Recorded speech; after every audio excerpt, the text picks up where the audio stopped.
El rey Midas gobernó durante los años 740 y 696 a.C.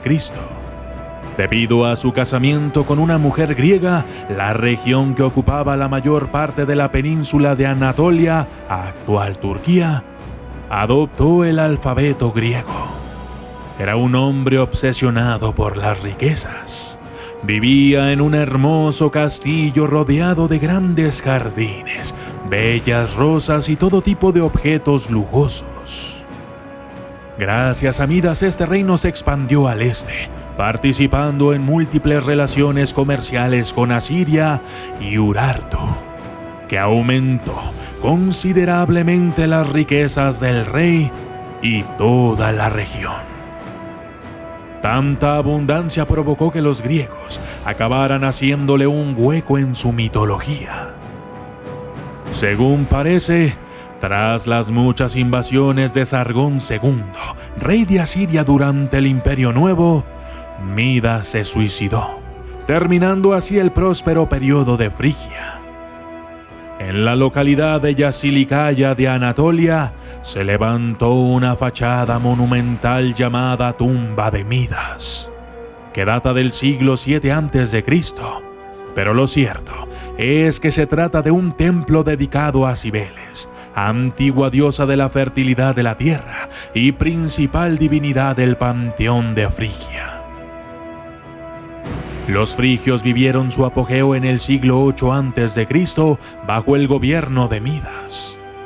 Cuando Midas era muy pequeño, una adivina predijo que estaba destinado a conseguir grandes riquezas. Proveniente de una familia de campesinos, Midas mantuvo esa idea de ser inmensamente rico toda su madurez y finalmente consiguió convertirse en un rico y poderoso rey. Pero nunca tenía suficiente. Deseaba más riquezas, más joyas, más bienes. Entonces, érase una vez un rey que convertía en oro todo lo que tocaba.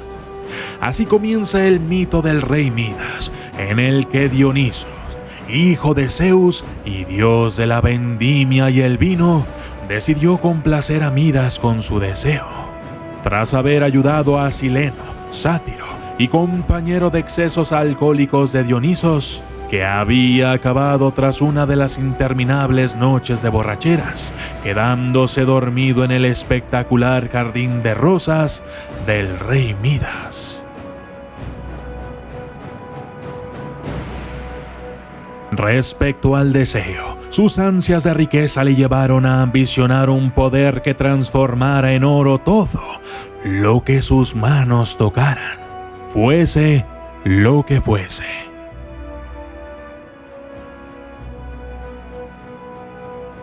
A pesar de que Dioniso le advirtió sobre los peligros de este don, Midas insistió y Dioniso dijo: «Deseo concedido».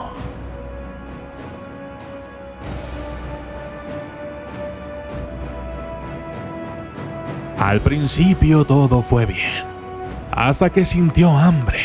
Su don implicaba que incluso cuando se disponía a comer, los manjares acababan inevitablemente convertidos en este preciado metal una vez que rozaban sus manos. Fruta, vino. Para evitar morir de hambre, Midas pidió a Dioniso que eliminara este brillante don de su ser.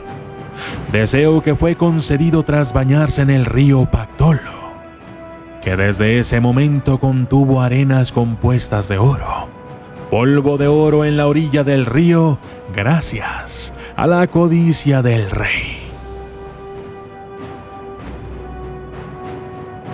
Sin duda alguna, un mito que sirve para educar a los más pequeños y a los no tan pequeños sobre la avaricia y sus consecuencias.